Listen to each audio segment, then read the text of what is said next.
नमस्कार। जय हिंद। जय भारत। जय श्री राम। मैं वीरेंद्र कुमार अधिवक्ता और आज मैं पुनः पूर्व की भांति आप लोगों के समक्ष कुछ जन उपयोगी बातें लेकर प्रस्तुत हूँ। मैं बहुत ही संक्षिप्त में अपनी बातें रखना चाहूँगा जो काफ़ी लाभदायक सिद्ध होगा आम जनों के लिए। ये बातें बहुत संक्षिप्त में होगी लेकिन सार गर्भित होगी। उम्मीद है कि आप ध्यान से सुनेंगे और समझने का प्रयास करेंगे। अक्सर लोगों के द्वारा कहा जाता है कि माया के बंधन से मुक्त हो जाओ। जीवन में सुख चाहते हो तो माया के बंधन से मुक्त हो जाओ। केंद्र में सुख है, सुख के लिए ही माया के बंधन से मुक्त होने की बात कही जाती है। सुख के लिए ही माया के बंधन से मुक्त होने की बात कही जाती है। सेंटर में सुख आ जाता है। तो सबसे पहले यह समझना जरूरी है कि माया है क्या, माया मोह है क्या। दरअसल में लोगों ने भरसक बांधने का प्रयास किया है माया के बंधन में, लेकिन मनुष्य हमेशा से बंधन मुक्त रहा है।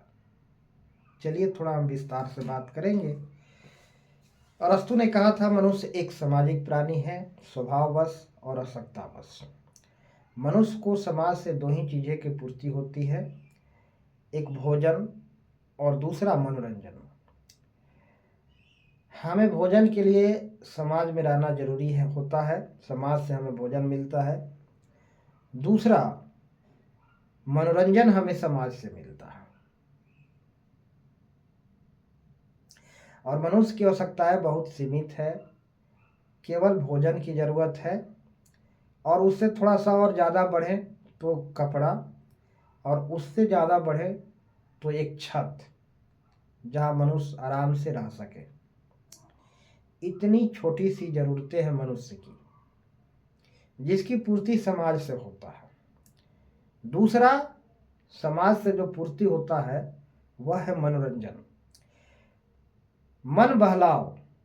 मनुष्य को मन बहलाव के लिए साथी संगति की जरूरत पड़ता है, जो समाज से ही मिलता है। लेकिन जो फर्स्ट है भोजन, भोजन की जो बात आती है तो भोजन समाज से नहीं मिलता है। भोजन स्वयं क्रिएट करना पड़ता है, पैदा करना पड़ता है। हम समाज को अनाज के बदले कुछ चुकाते हैं, सब्जी के बदले कुछ चुकाते हैं, पैसा देते हैं, तभी किसान सब्जी विक्रेता हमें अनाज और सब्जी देता है। तो भोजन तो मैं स्वयं अपने पुरुषार्थ से, परिश्रम से हम सब प्राप्त करते हैं।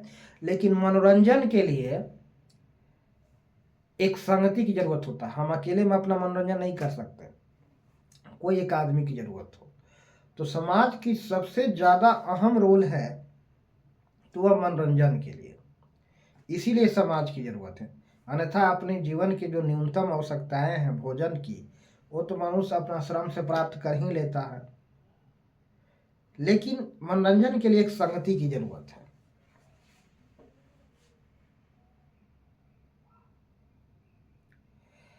जब इस दुनिया में कोई बच्चा अस्तित्व में आता है तो सबसे पहले तो दुनिया उसके लिए असहज होता है, इसलिए वह आते ही आते चीखने लगता है। क्योंकि इसके पहले की दुनिया, माँ के गर्भ की दुनिया जो है बहुत स्वर्ग की दुनिया है।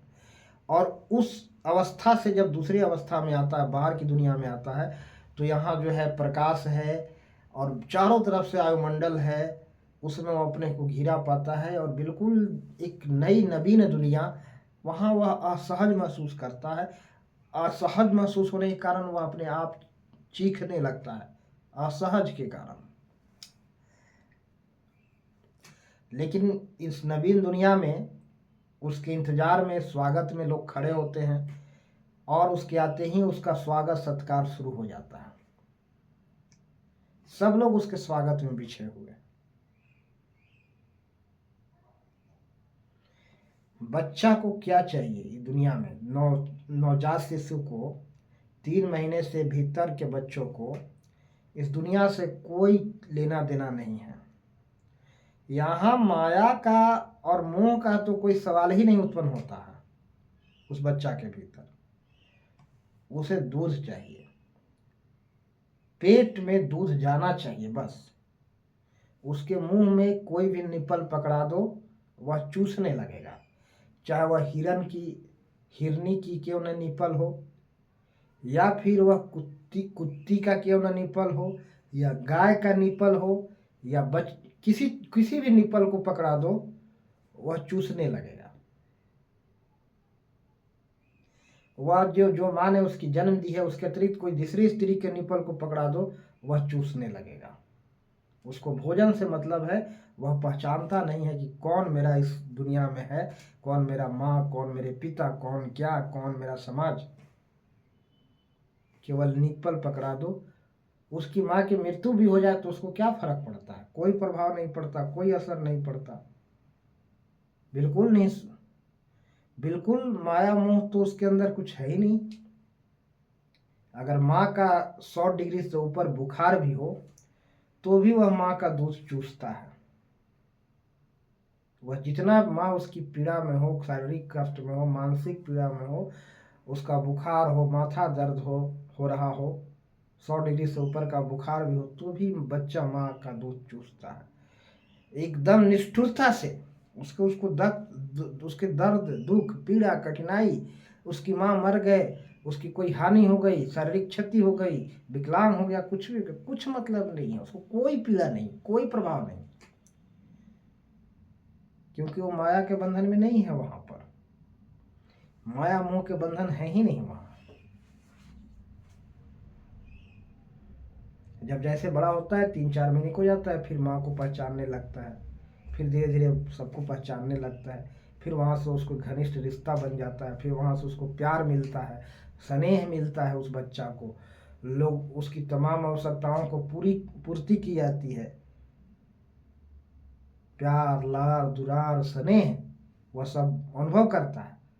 फिर वहाँ से उसके साथ माया जुड़ जाता है और यहीं से माया का जन्म होता है। और फिर वह आजीवन माया के जाल में जकड़े रहता है। फिर वहां से माया के जाल से उसको मुक्ति मिलना मुश्किल हो जाता है आजीवन किसी इंसान को। इसलिए बुद्ध ने, इतने सारे संपत्ति था उनके पास, वे चाहते तो सब कुछ अपना जीवन आराम से गुजार सकते थे, लेकिन वो समझ गए कि जीवन की आवश्यकताएं बहुत सीमित है। भोजन और दूसरा संगति, मनोरंजन, यही 2 मूलभूत आवश्यकताएं हैं जिन्हें पूर्ति करना है। भोजन पुरुषार्थ से, परिश्रम से मिल जाएगा, लेकिन मनोरंजन के लिए तो एक आदमी चाहिए ही चाहिए, संगति। इसलिए उन्होंने सर्वस्व त्याग करके केवल भोजन प्राप्त करने पर ही अपना जीवन को सेट कर लिया। तो माया का मतलब यह है कि हम सिर्फ और सिर्फ ये 2 चीजों की प्राप्ति करने के लिए हम समाज पर आश्रित है, भोजन और मनोरंजन। और यह भोजन और मनोरंजन की चीज है, हमें ईश्वर द्वारा हमारे जन्म से इस धरती पर आने से पहले ही मौजूद करा दी गई है। भोजन के लिए माँ बाप, माँ जो होते हैं, दूध माँ के स्तर में होता है। फिर एक मनोरंजन के लिए समाज भी मिल गया है, संगति भी मिल गया है। और ये दोनों चीजें ऑलरेडी शुरू से ही धरती के अस्तित्व से ही मौजूद है। इसके लिए ज्यादा कुछ मानसिक तनाव, परिश्रम, पुरुषार्थ करने की जरूरत नहीं है। मनुष्य को यही 2 चीज की जरूरत है, जो नवजात 3 महीने की जो बच्चे की जो जरूरतें है भोजन का, उसे तो मनोरंजन का भी जरूरत नहीं। इस दुनिया में आया है, बस उसको चूसने के मिल जाए, बस वो जी लेगा। वह नाखुश होता है, इतनी सुविधा के साधन मौजूद हैं, माँ बाप हमेशा सेवा में लीन हैं, सब मौजूद है, फिर भी ना खुश, इसलिए तो चीखता है। तो सबसे बड़ी बात जो है यहाँ जो समझने लायक है, जो हर इंसान पर यह लागू होना चाहिए कि एक मनोरंजन करना और भोजन प्राप्त करना यही जीवन का उद्देश्य है। भोजन प्राप्त करना और मनोरंजन प्राप्त करना, और मनुष्य को कर्म करने का एक ही मतलब है कि वह मनोरंजन करे, काम को मनोरंजन के रूप में ले। मन बहलाव के लिए हम कुछ करते हैं, खेती गृहस्थी दुकानदारी, ये सब मन बहलाव के लिए।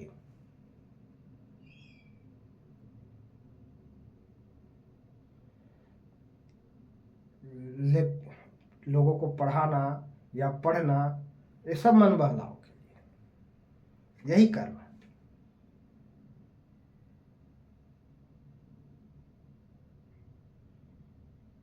तो एक ही चिंता है मनुष्य को करना चाहिए, भोजन और मनोरंजन। इससे ज्यादा की जरूरत नहीं है। दुनिया में चाहे आप जितने संपत्ति अर्जित कर लो, सब तो यहीं के यहीं रह जाएगा। एक तुम्हें भोजन और मनोरंजन ही जरूरत है, और बाकी से कुछ लेना देना है नहीं। इसलिए दूसरे के बराबरी करने की जरूरत नहीं है, दूसरे को देखा देखी करने की जरूरत नहीं है। यही जीवन का उद्देश्य है, भोजन और मनोरंजन। और एक सीमित उद्देश्य के साथ जीने में सबको इसी आधार पर जीना चाहिए, और हर कोई अपना पुरुषार्थ से भोजन प्राप्त कर लेता है। मनोरंजन करने के लिए ही समाज की जरूरत पड़ती है, और किसी दूसरे उद्देश्य के लिए समाज की जरूरत नहीं है। तो आज के लिए इतना ही, और इस तरह के और भी उपयोगी बातें मैं लेकर के आप लोगों के समक्ष प्रस्तुत होता रहूँगा। दर्शकों से अनुरोध है कि आप वीडियो को देखें और दूसरों को दिखाएं भी। तो अंत में सभी दर्शकों को मैं प्यार भरा नमस्कार बोलना चाहूँगा। सभी को प्यार भरा नमस्कार। जय हिंद, जय भारत, जय श्री राम।